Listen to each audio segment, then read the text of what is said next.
നമസ്കാരം. നമ്മുടെ കൊച്ചു കേരളത്തിൽ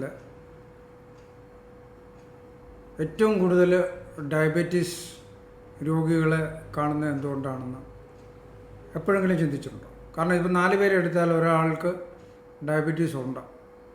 ഓക്കെ, ബ്ലഡ് ഷുഗർ കൂടി നിൽക്കുന്നത് കുഴപ്പമില്ല, നമുക്ക് മരുന്ന് കഴിച്ചോ അല്ലെങ്കിൽ ഷുഗർ കട്ട് ചെയ്തോ ഒക്കെ മാനേജ് ചെയ്യാം എന്ന് വിചാരിക്കും. പക്ഷേ ഇൻസുലിൻ റെസിസ്റ്റൻസ് എന്ന് പറയുന്ന ഒരു മഹാവ്യാധി ഇതിൻ്റെ പിന്നിലുണ്ടെന്നും ആ ഇൻസുലിൻ റെസിസ്റ്റൻസ് ഇപ്പം നമ്മൾ ഷുഗർ കുറച്ചാലും ഇപ്പോൾ മരുന്നോ അല്ലെങ്കിൽ പത്തിയോ ഒക്കെ നോക്കി നമ്മൾ കുറച്ച് നിർത്തിയാൽ പോലും നമ്മുടെ ഓരോ അവയവങ്ങളെയും പതുക്കെ പതുക്കെ കാർന്നു തിന്നുന്നു. വർഷങ്ങൾ കഴിയും തോറും നമ്മൾക്ക് കൂടുതൽ കൂടുതൽ രോഗാവസ്ഥയിലേക്ക് നീങ്ങുമെന്നുള്ളതാണ് നമ്മൾക്ക് കാണാൻ പറ്റുന്നത്. ചുറ്റും നോക്കിക്കഴിഞ്ഞാൽ നമുക്കറിയാം. അപ്പോൾ ഇങ്ങനത്തെ ഒരവസ്ഥയിൽ നമുക്ക് എന്തുകൊണ്ടാണ് മധുരം പൊതുവേ കുറച്ച് കഴിക്കുന്ന മലയാളികൾക്ക് ഏറ്റവും കൂടുതൽ ഇന്ത്യയിൽ ഡയബറ്റീസ് രോഗം പിടിപെടുന്നത് ചിന്തിച്ചിട്ടുണ്ട്? അപ്പോൾ എല്ലാവർക്കും ഇപ്പോൾ ഡയബറ്റീസ് ഉണ്ട്, ഒരു കോമൺ ഇതായിട്ട് മാറിയിരിക്കുക. ആർക്കും ഇത് എങ്ങനെ നിയന്ത്രിക്കണം, എങ്ങനെ ഇതിനെ മാറ്റണം ഒന്നും അറിയത്തില്ല. ഡയബറ്റീസ് വന്നു കഴിഞ്ഞാൽ ഇത് മാറ്റാൻ കഴിയില്ല, ആജീവാനന്ദം മരുന്ന് കഴിക്കണം. ഇതാണ് നമുക്കറിയാവുന്നത്, ഇതാണ് നമ്മൾ കേൾക്കുന്നത്, സോഷ്യൽ മീഡിയയിൽ കൂടെ കേൾക്കുന്നതും അല്ലെങ്കിൽ ഗവൺമെൻറ് സൈറ്റുകളിൽ കൂടെ കേൾക്കുന്നതും ഡോക്ടർമാർ പറയുന്നതും ഒക്കെ ഇത് തന്നെയാണ്. ഇതിന് വ്യത്യസ്തമായി പറയുന്ന ചുരുക്കം ചില ഡോക്ടേഴ്സുണ്ട് നമ്മുടെ സമൂഹത്തിൽ. വളരെ പ്രശസ്തമായ ചില ഡോക്ടേഴ്സ്, ഇപ്പോൾ തിരുവനന്തപുരത്താണെങ്കിൽ ഡോക്ടർ ശ്രീജിത്തൊക്കെ പറയാറുണ്ട്. അപ്പോൾ എന്തുകൊണ്ടാണ് നമുക്ക് ഡയബറ്റീസ് അല്ലെങ്കിൽ ഇതുപോലുള്ള നമ്മുടെ ലൈഫ് സ്റ്റൈൽ ഡിസീസസ് മാറ്റാൻ കഴിയുമെന്ന് പറയുന്നത് എന്തുകൊണ്ടാണെന്ന് നമുക്ക് പരിശോധിക്കാം. അപ്പോൾ ഇത് അറിഞ്ഞാൽ, ഞാൻ ഈ പറയാൻ പോകുന്ന കാര്യങ്ങൾ നിങ്ങൾക്ക് അറിഞ്ഞാൽ, മനസ്സിലായാൽ, നിങ്ങൾക്ക് ഡയബറ്റീസ് പോലുള്ള എല്ലാ രോഗങ്ങളെയും നിയന്ത്രിക്കാനും ഒരു 10 വർഷത്തിനകത്താണെങ്കിൽ പൂർണ്ണമായും മാറ്റാനും കഴിയും. അതുവഴി നിങ്ങൾക്ക് ഈ അമിതമായിട്ടുള്ള ആശുപത്രി ചെലവ് കുറയ്ക്കാനും നിങ്ങളുടെ ജീവിതത്തിൽ നിങ്ങൾക്ക് കുറച്ചുകൂടെ സ്വാതന്ത്ര്യം ലഭിക്കും. നിങ്ങൾക്ക് ആരോഗ്യം ലഭിക്കുന്നതോടുകൂടി സ്വാതന്ത്ര്യം ലഭിക്കും. ആജീവാനന്ദമായിട്ടും മരുന്ന് കഴിക്കുന്നതിൽ നിന്നുള്ള സ്വാതന്ത്ര്യം, ഇതൊക്കെ വലിയ കാര്യമാണ്. അപ്പോൾ നമുക്ക് പരിശോധിക്കാം എന്തുകൊണ്ടാണ് അങ്ങനെ പറയുന്നത്. അതായത് നമ്മുടെ മനുഷ്യ ശരീരം പ്രവർത്തിക്കുന്നത് ഞരമ്പുകൾ കൊണ്ടാണ്. അതായത് സിഗ്നൽസ്, ഇലക്ട്രിക് സിഗ്നൽസ്, കറണ്ട് കൊണ്ടാണ് പ്രവർത്തിക്കുന്നത്. അപ്പോൾ ഈ കറണ്ട് അല്ലെങ്കിൽ ഇലക്ട്രിസിറ്റി എങ്ങനെയാണ് ഈ ശരീരത്തിൽ പ്രവർത്തിക്കുന്നത്? ഇതിനെ നിയന്ത്രിക്കുന്നത് ആരാണ്? നമുക്കെല്ലാവരും അറിയാം, ബ്രെയിനാണ്. ഈ ബ്രെയിനിൽ ഹൈപ്പോ തലാമസ് എന്ന് പറയുന്ന ഒരു സാധനമാണ് നമ്മുടെ ശരീരത്തിലെ മറ്റു കാര്യങ്ങളെല്ലാം നിയന്ത്രിക്കുന്നത്. അപ്പോൾ ഈ ഹൈപ്പോ തലാമസിനകത്തൊരു ക്ലോക്കുണ്ട്, ബയോ ക്ലോക്ക് എന്ന് പറയും. ഈ ക്ലോക്കിന് ഇപ്പം നമ്മൾ ശരീരത്തിന് പുറത്ത് നടക്കുന്ന എല്ലാ കാര്യങ്ങളും അറിയാൻ പറ്റും. അതിന് കണ്ണോ ചെവിയോ ഒന്നും വേണമെന്നില്ല. അതായത് ഇപ്പോൾ രാത്രിയാണോ പകലാണോ, പുറത്തുള്ള ടെമ്പറേച്ചർ അല്ലെങ്കിൽ പ്രഷർ, ഇതൊക്കെ അറിയാൻ പറ്റും. അപ്പോൾ ഇത് എങ്ങനെയാണ് അറിയുന്നതെന്ന് വെച്ചാൽ നമ്മുടെ എല്ലാ അവയവങ്ങളിലും പെരിഫറൽ ക്ലോക്കുകളുണ്ട്, ഗ്രന്ഥികളിലൊക്കെ ഉണ്ട്. ഈ പെരിഫറൽ ക്ലോക്കിൽ നിന്ന് ഈ സിഗ്നൽസ് കളക്ട് ചെയ്തിട്ട് ഈ ഹൈപ്പോ തലാമസിൽ ഒരു സൂപ്രാ കയാസ്മാറ്റിക് ന്യൂക്ലിയസ് എന്ന് പറഞ്ഞൊരു സാധനമുണ്ട്. ഈ സാധനത്തിൽ വച്ചിട്ട് ഇതിനെ സിങ്ക്രണൈസ് ചെയ്ത് കാര്യങ്ങൾ എന്ത് വേണം, ഏത് വേണം, എന്ത് ഹോർമോൺസ് ഉണ്ടാക്കണം, എത്ര അളവിലുണ്ടാക്കണം, എപ്പോഴുണ്ടാക്കണം, എപ്പോഴും വേണ്ട, ഇതെല്ലാം തീരുമാനിച്ചതിന് ശേഷം ഈ ഹൈപ്പോ തലാമസ് മറ്റ് ഗ്രന്ഥികൾ, പൈനിയൽ ഗ്രന്ഥി, ഉറക്കത്തിൻ്റെ കാര്യങ്ങളാണെങ്കിലോ അല്ലെങ്കിൽ മറ്റ് ഗ്രന്ഥികളെ നിയന്ത്രിക്കണം, എത്ര സ്ട്രെസ് ഹോർമോൺസ് ഇപ്പോൾ കൂടുതൽ വേണോ വേണ്ടയോ, പാൻക്രിയാസ് ഇൻസുലിൻ എത്ര വേണം എത്ര വേണ്ട, എപ്പോൾ ഉണ്ടാക്കണം, ഇതൊക്കെ തീരുമാനിക്കുന്നത്. ഗൊണാഡൽ ഹോർമോൺസ് എപ്പോഴുണ്ടാക്കണം എപ്പോൾ കുറയ്ക്കണം, ഇതെല്ലാം തീരുമാനിക്കുന്നത് നമ്മുടെ ഹൈപ്പോ തലാമസ്. ഈ ഹൈപ്പോ തലാമസ് ഡയറക്ഷൻസ് കൊടുക്കും. അപ്പോൾ അത് കൊടുക്കുന്നതിന് ഒരു പാത്ത് വേസ് ഉണ്ട്. നമ്മുടെ ഈ വയറിംഗ് സിസ്റ്റം പോലെ തന്നെ ഇലക്ട്രിക് പാത്ത് വേസ് ഉണ്ട്. Hypothalamus, pituitary thyroid, hypothalamus pituitary adrenal, hypothalamus pituitary pancreas, hypothalamus pituitary gonads, ഇങ്ങനെയൊക്കെ പറഞ്ഞ് ഓരോ ആക്സിസ് ഉണ്ട്. ഈ പാത്ത് വേസിൽ കൂടിയാണ് ഈ സിഗ്നൽസ് കടന്നു പോകുന്നത്, ഇലക്ട്രിക് സിഗ്നൽസ് ആകട്ടെ. അപ്പോൾ ഈ ഇലക്ട്രിക് സിഗ്നൽസ് കടന്നു പോകുമ്പോൾ ഇതെല്ലാം വെറുതെ അങ്ങ് കടന്നു പോകുന്നതല്ല.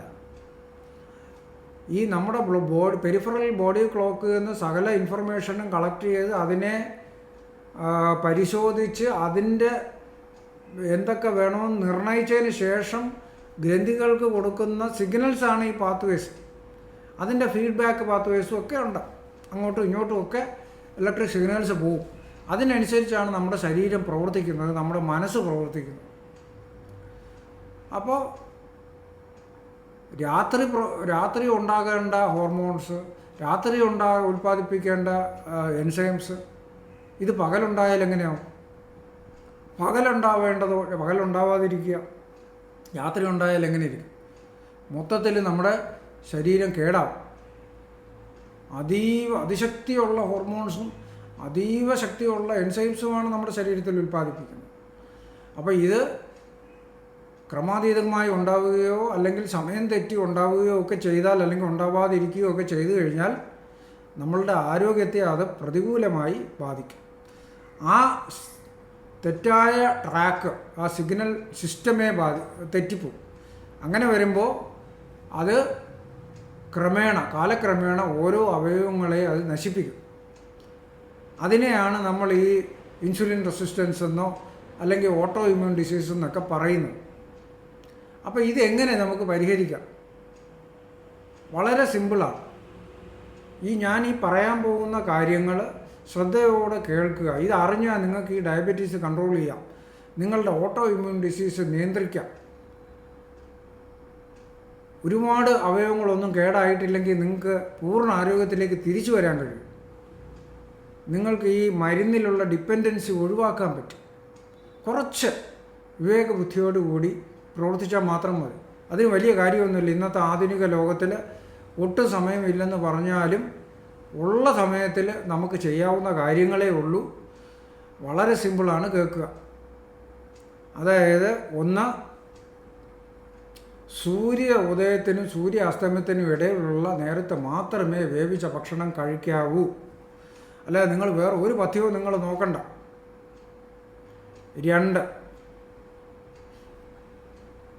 വിശപ്പുണ്ടെങ്കിൽ മാത്രമേ ഭക്ഷണം കഴിക്കാവൂ.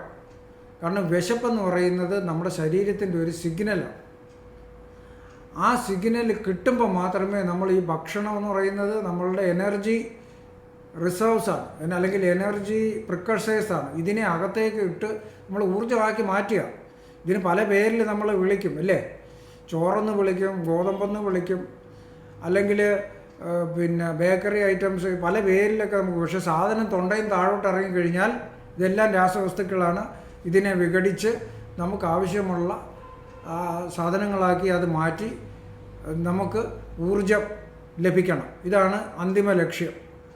അപ്പോൾ ഇത് എത്ര ഊർജം വേണം, എത്ര ഊർജം എപ്പോഴാണ് വേണ്ടത്, ഇതൊക്കെ തീരുമാനം അനുസരിച്ചാണ് നമുക്ക് വിശപ്പും ദാഹവും ഒക്കെ വരുന്നത്.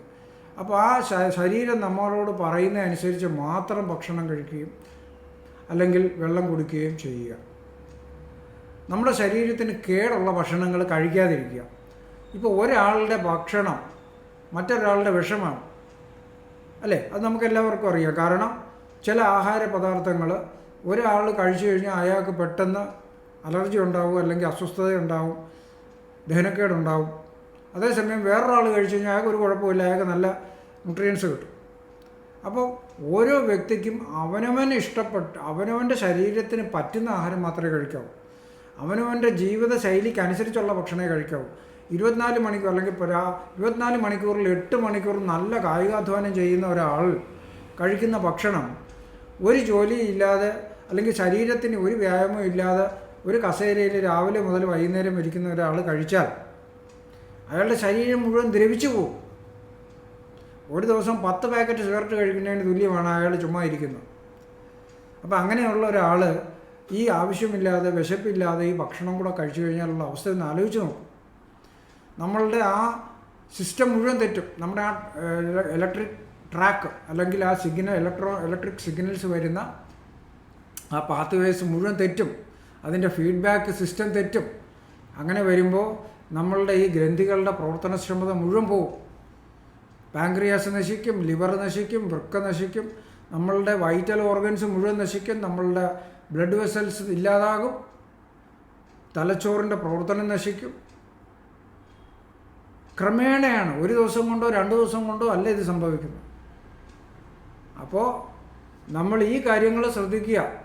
ഒന്ന്, ഞാൻ പറഞ്ഞു, സൂര്യൻ്റെ ചംക്രമണം അനുസരിച്ച് മാത്രമേ ആഹാരം കഴിക്കാവൂ. 2, വിശപ്പുള്ളപ്പോൾ മാത്രമേ ഭക്ഷണം കഴിക്കാവൂ. 3, അവനവൻ്റെ ശരീരത്തിന് ചേർന്ന ഭക്ഷണം മാത്രം, ആവശ്യമുള്ള ഭക്ഷണം മാത്രമേ കഴിക്കാവൂ. വെള്ളവും അതുപോലെ തന്നെ. കഴിവതും ഈ കെമിക്കൽ സാധനങ്ങൾ ഉപേക്ഷിക്കുക. അത് തൊലിപ്പുറത്ത് ഉപയോഗിക്കുന്ന രാസവസ്തുക്കൾ, അതേപോലെ ഈ പല്ല് തേക്കാനായിട്ട് ഉപയോഗിക്കുന്ന രാസവസ്തുക്കൾ, ഇങ്ങനെയുള്ള സാധനങ്ങളൊക്കെ ഉപേക്ഷിക്കുക. പിന്നെ ഈ പാലെന്ന് പറയുന്നത് അതിനകത്ത് ഇറക്കിയിരിക്കുന്ന കെയ്സിൻ എന്ന് പറയുന്ന പ്രോട്ടീൻ ഒരുപാട് പേർക്ക് 90% ആൾക്കാർക്കും അത് ദഹിക്കുന്നില്ല. ദഹിക്കുന്നവർക്ക് കുഴപ്പമില്ല, ദഹിക്കാത്തവർക്ക് കുഴപ്പമാണ്. അപ്പോൾ ആർക്ക് ദഹിക്കില്ല എന്നൊന്നും പെട്ടെന്ന് പറയാൻ പറ്റത്തില്ല. ഇപ്പോൾ പാല് കഴിച്ചോടൻ ഛർദ്ദിൽ വന്നാലേ ദഹിച്ചില്ല എന്നൊന്നും അങ്ങനെയല്ല. ഒരു ലക്ഷണവും കാണത്തില്ല. പക്ഷേ നമുക്കത് അസുഖമായിട്ട് ക്രമേണ വരും. അതുകൊണ്ട് അങ്ങനെയുള്ള പാലൊക്കെ ഒഴിവാക്കുക. ഒരുപാട് പാലിൽ കൃത്രിമങ്ങൾ വരുന്നുണ്ട്. ശരിയായ പാലൊന്നും കിട്ടുന്നില്ല. പശുക്കൾക്കെല്ലാം കൊടുക്കുന്നത് കെമിക്കലാണ്. അപ്പോൾ കെമിക്കൽ അടങ്ങിയ പാലാണ് നമുക്ക് കിട്ടുന്നത്. അപ്പോൾ അത് ഒഴിവാക്കുക. എന്തിന് നമ്മൾ വെറുതെ ആജീവാനന്ദം മരുന്നിന് അടിമപ്പെടണം? സ്വല്പം നാക്കിൻ്റെ രുചിയും കളയുക. അപ്പോൾ 5 ദിവസം പാല് കുടിച്ചില്ലെങ്കിൽ നമുക്ക് പിന്നെ അത് വേണ്ടാന്ന് തോന്നും. അപ്പോൾ ഇതേപോലുള്ള കാര്യങ്ങൾ. സമയത്ത് ഉറങ്ങുക. അതായത് ഇപ്പോൾ അമേരിക്കക്കാർക്ക് വേണ്ടി ജോലി ചെയ്യുമ്പോൾ, ഇപ്പം IT ഫീൽഡിലൊക്കെ വർക്ക് ചെയ്യുന്നവർക്ക് അവർ അടിമപ്പണിയാണ് ചെയ്യുന്നത്. അപ്പോൾ അവർ ഉറങ്ങുന്ന സമയത്ത് നമ്മളിരുന്ന് പണിയണം. പിന്നെ പൈസ വേണം, ജീവിക്കണം, വയറ്റിപ്പഴപ്പാണ്. അതൊക്കെയാണെങ്കിലും കുറച്ച് കാലം വർക്ക് ചെയ്യുക, കുറച്ച് പൈസയൊക്കെ ഉണ്ടാക്കിയിട്ട് നമുക്ക് നമ്മുടെ ജീവിതശൈലി, നമ്മുടെ ഈ ഭാരതത്തിൽ, നമ്മുടെ കേരളത്തിലുള്ള കാലാവസ്ഥയ്ക്ക് അനുസരിച്ചുള്ള പണി കണ്ടെത്തി അത് ചെയ്യുക. ഇവിടെ രാഷ്ട്രീയക്കാർ ഒന്നും തുടങ്ങാൻ സമ്മതിക്കുന്നില്ലെങ്കിൽ മറ്റ് കേരളത്തിനടുത്തുള്ള സംസ്ഥാനങ്ങളിലേക്ക് പോവുക. എന്തെങ്കിലും കൃഷിപ്പണിയോ അല്ലെങ്കിൽ എന്തെങ്കിലും നിങ്ങൾക്ക് നിങ്ങളുടെ കഴിവിനും ബുദ്ധിക്കും അനുസരിച്ചുള്ള പണി ധാരാളമുണ്ട്. ഇന്ത്യയിൽ അതിനുള്ള അവസരങ്ങൾ ഇഷ്ടം പോലുണ്ട്. അങ്ങോട്ട് മാറുക. ആദ്യം കുറച്ച് കാലം ഈ പറഞ്ഞ ITയോ ഒക്കെ ചെയ്യുക. മെഡിസിൻ ഏത് ഫീൽഡാണെങ്കിലും, ഇപ്പോൾ ഡോക്ടേഴ്സ് ആണെങ്കിലും ഈ പറഞ്ഞ പോലെ പിഴിഞ്ഞെടുക്കുക മുതലാളിമാർ. അപ്പോൾ നിങ്ങൾക്കത് പറ്റത്തില്ല. കുറച്ച് കാലം പറ്റുമായിരിക്കും. 90% എനിക്കറിയാവുന്ന ഡോക്ടേഴ്സും ഡയബറ്റിക് പേഷ്യൻസാണ്. മരുന്ന് കഴിച്ച് അവർ കുറച്ച് കാലം കഴിയുമ്പോൾ ചത്തുപോവുകയാണ്, ആയുസ്സെത്താതെ മരിക്കുക. അപ്പോൾ അതിൻ്റെയൊന്നും ആവശ്യമില്ല. കുറച്ച് കാലം ഈ പ്രൈവറ്റ് ആശുപത്രി ജോലി ചെയ്യുക, കുറച്ച് പൈസ ഉണ്ടാക്കുക. അതിനുശേഷം നിങ്ങൾക്ക് പറ്റുന്ന പണി, നിങ്ങൾക്ക് സ്വസ്ഥത തരുന്ന എന്തെങ്കിലുമൊക്കെ ജോലികൾ ആരോഗ്യരംഗത്ത് തന്നെ ചെയ്യാൻ പറ്റും. അത് ഇവിടെ അല്ലെങ്കിൽ മറ്റ് സംസ്ഥാനത്ത് ചെയ്യാൻ പറ്റും. അപ്പോൾ ഇങ്ങനെയുള്ള കാര്യങ്ങൾ നിങ്ങൾ ഒന്നും കൂടെ ചിന്തിക്കുക. എന്നിട്ട് നമുക്ക് ആരോഗ്യമാണ് പ്രധാനം. ആരോഗ്യമില്ലെങ്കിൽ ഒന്നുമില്ല. അപ്പോൾ ഒന്നും കൂടെ നിങ്ങൾ മനസ്സിരുത്തി ഒന്ന് ചിന്തിച്ചാൽ ഈ പ്രശ്നങ്ങൾക്കെല്ലാം ഒരു പരിഹാരം ഉണ്ടാക്കും.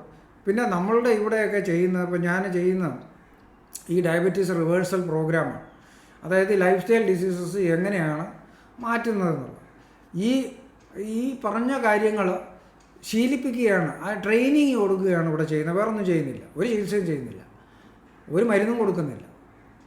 പക്ഷേ നമുക്ക് ആ മെഡിക്കൽ നോളജ് ഉള്ളതുകൊണ്ട് ഡോസേജുകൾ മാനേജ് ചെയ്യാനും ശരീരത്തിലുള്ള വ്യതിയാനങ്ങൾ നമ്മൾ ലാബറട്ടറി ഇൻവെസ്റ്റിഗേഷൻസ് ചെയ്ത് കണ്ടുപിടിക്കാനും നമ്മളുടെ ഈ റിവേഴ്സൽ നടക്കുമ്പോൾ ശരീരത്തുണ്ടാകുന്ന പ്രശ്നങ്ങളെ കറക്റ്റായിട്ട് മനസ്സിലാക്കാനും അതിനനുസരിച്ച് ഓരോ ക്രമീകരണങ്ങൾ നടത്താനും ഒക്കെ നമുക്ക് കഴിയും.